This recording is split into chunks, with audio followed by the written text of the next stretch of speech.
ಅಣ್ಣ ಹಂಗೆ ಇದ್ದಿದ್ರೆ ಇಷ್ಟೊಂದು ನಾನು ಇಂಥದ್ದೊಂದು 2 ಚೈನ್ ಹಾಕೊಂಡು ನನ್ಗೆ ಏನ್ ಆಸೆ ಅಂದ್ರೆ ನಮ್ಮ ಅವ್ವನ ರಾಣಿ ತರ ನೋಡ್ಕೋಬೇಕು ನಮ್ಮ ಅತ್ತೆನ. ಯಾಕಂತಂದ್ರೆ ಸರ್ ಇದು ಮದ್ವೆಗೆ ಹೋಗ್ಬೇಕಾದ್ರೆ ಪಕ್ಕದ ಮನೆಯಲ್ಲಿ ಸೀರೆ ಇಸ್ಕೊಂಡು ಉಟ್ಕೊಂಡು ಹೋಯ್ತಿತ್ತಂತೆ. ಬೇರೆ ಇವಾಗ ತಿಂಗ್ಳಿಗೆ 20 ಸೀರೆ ತಗೊಡ್ತೀನಿ ನಾನು. ನಮ್ಮವ್ವ ಹಂಗೆ ಅನ್ನೋದು. ಇಲ್ಲೇ ಅವೆಲ್ಲವ ಇಷ್ಟು ಈ ನಮ್ ಮನೇಲಿ ಕಬೋರ್ಡ್ಗಳು ತುಂಬಾ ಬಟ್ಟೆಗಳೇ ತುಂಬೋಗೈತೆ ಸರ್ ಇವಾಗ. ಒಂದು ಬೀರು 2 ಬೀರು ಮಡಿಕತ್ತಾರೆ.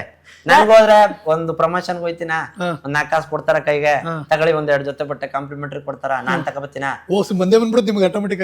ಕೊಡ್ತಾರೆ.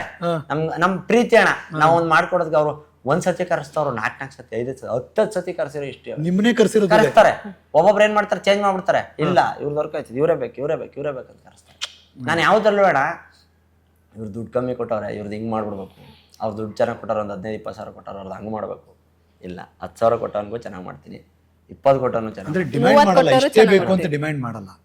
ಮಿನಿಮಮ್ ಒಂದು 10-15 ಕೊಡಿ ಅಂತ ನಾನು ಕೇಳ್ತೀನಿ, ಒಂದು 20 ಕೊಡಿ ಅಂತ ಕೇಳ್ತೀನಿ. ಬಟ್ ಚೆನ್ನಾಗಿ ಕೊಟ್ರೆ ಚೆನ್ನಾಗಿ ಇನ್ನೂ ಖುಷಿಯಾಗಿ ಮಾಡ್ಕೊಡ್ತೀನಿ. ನಾನು ಯಾವತ್ತೂ ಒಂದು ವಿಡಿಯೋ ಮಾಡ್ಬೇಕು ಅಂದ್ರೆ ಹಿಂಗ್ ಬಂದೆ ಹಿಂಗ್ ಹೋದೆ ಅಂತ ಯಾವತ್ತೂ ಮಾಡಲ್ಲ. ಅದ್ರಲ್ಲೂ ನಾನು ಆಕ್ಟ್ ಮಾಡ್ತೀನಿ. ಫಸ್ಟ್ ಆಕ್ಟ್ ಮಾಡಿ, ಈ ಕಲಾವಿದ್ರಿಗೆ ಎಷ್ಟೋ ಜನಕ್ಕೆ ಟ್ಯಾಲೆಂಟಿಗೆ ಬೆಲೆ ಸಿಗ್ತಾ ಇಲ್ಲ, ಎಷ್ಟೋ ಜನ ಇದ್ರೂ ಅವ್ರಿಗೆ ಅವಕಾಶಗಳಿಲ್ಲ.